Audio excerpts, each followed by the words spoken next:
Et je pense qu'il était une des très grandes responsabilités de la communauté juive et des Juifs de France de faire en sorte de jouer un rôle dans l'intégration des communautés musulmanes.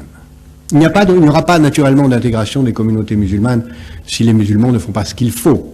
Mais aujourd'hui, ils sont dans une situation très différente de la communauté juive.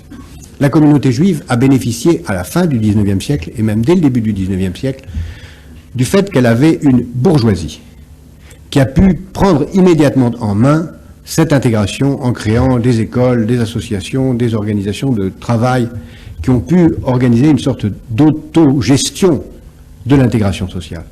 Il n'y a pas de bourgeoisie musulmane. Il est donc très important d'aider à la créer, de faire en sorte qu'elle se crée, et de créer les conditions que le dialogue judéo-musulman aide à son renforcement.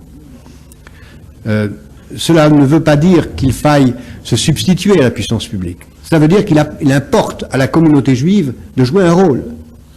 En Angleterre, par exemple, la bourgeoisie juive finance des imams pour éviter que des imams trop radicaux viennent d'ailleurs.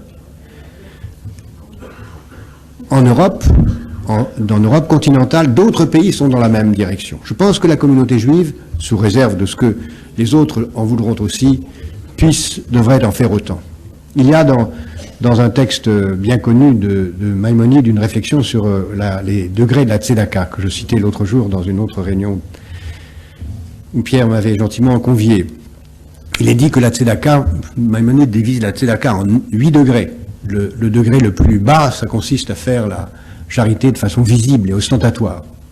Le 7e degré le plus élevé, ou le presque plus élevé, ça consiste à financer les entreprises de ceux qu'on veut aider pour qu'ils soient libres. Et c'est d'ailleurs, si je peux me permettre, ce que nous sommes quelques-uns à faire aujourd'hui. Pour ma part, je consacre une part importante de mes efforts à aider au financement des petites entreprises créées par les gamins musulmans des banlieues.